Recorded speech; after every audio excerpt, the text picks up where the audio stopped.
নমস্কাৰ বন্ধুসকল পুনৰ এটা নতুন ভিডিঅলৈ আপোনালোক সকলোকে স্বাগতম জনাইছো আপোনালোকে চাই আছে মোৰ ইউটিউব চেনেল ৰিয়েল ফান্ডা যদি এতিয়ালৈকে সাবস্ক্ৰাইব কৰা নাই অনুগ্ৰহ কৰি মোৰ চেনেলটো সাবস্ক্ৰাইব কৰি কাষত থকা বেল আইকনটো অন কৰি ৰাখিব যদি ফেসবুকত চাই আছে তেতিয়াহলে ফেসবুক পেজ লাইক আৰু ফলো কৰিব একেবাৰে নাপাহৰিব আজি আপোনালোকক জনাব বিচাৰিছো এটা বেয়া খবৰ কিয়নো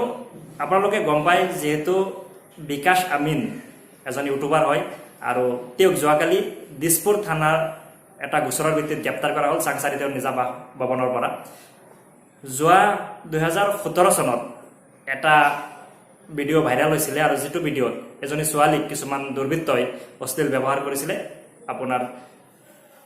দীপৰ বিলৰ কাষত আৰু যেটো কেছ এতিয়াও চলি আছে আৰু সেই ভিডিঅটো বিকাশ আমিনে रोष কৰিছিল আৰু হয়তো ছোৱালীজনীক ভিডিঅটোত বেয়াকে উপস্থাপন কৰিছিল আৰু যেটোৰ কাৰণে ছোৱালীজনীৰ গোচৰৰ ভিত্তিত যোৱাকালি দিছপুৰ থানাৰ পুলিচে তেওঁক গ্ৰেপ্তাৰ কৰে সো মই আপোনালোকক জনাব বিচাৰিছো যিসকল ব্যক্তিয়ে ইউটিউবত रोस्ट ভিডিঅ বনাই ভাল পায় বা रोस्टिंग কৰে তেওঁলোকে रोष কৰাৰ আগতে নিশ্চয় ভিডিঅটোৰ সত্যতা প্ৰমাণ কৰি ল'ব যদি কোনোবা নিজে অশ্লীল ভিডিঅ বনাই বিভিন্ন সোশ্যাল মাধ্যমত আপলোড কৰিছে তেওঁক रोष কৰা তাত কোনো আপত্তি নাই কিন্তু যদি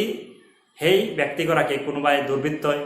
এনেকুৱা ধৰণৰ কাম কৰিছে বেয়া কাম আৰু যেটো আপুনি উল্টাকে বুজি পেলাই বা উল্টাকে উপস্থাপন কৰিব বিচাৰে তেতিয়াহলে হয়তো আপুনিও এদিন পুলিচৰ হাতত গ্ৰেপ্তাৰ হ'ব পাৰে সো এই ভিডিঅটোত মই আপোনালোক সকলোকে জনাই দিও যিসকলে বিকাশ আমিনৰ ফলোৱাৰ হয় বা যিসকল ইউটিউবাৰে रोस्टिंग ভাল পায় বা যিসকল ফ্ৰেণ্ডে रोस्ट ভিডিঅ ভাল পায় যিসকলে বনায় ভাল পায় সকলোৱে সাৱধান হোৱা উচিত কিয়নো এনেকুৱা ধৰণৰ ভিডিঅ বনোৱাৰ আগতে এশবাৰ ভাবি চোৱা উচিত নহলে হয়তো আপুনিও গ্ৰেপ্তাৰ হ'ব পাৰে সো ইয়া হল আপোনালোকক এটা ইনফৰমেশন ইউটিউব ৰিলেটেড বা ইউটিউব চেনেলৰ লগত জড়িত থকা ব্যক্তিসকলৰ কাৰণে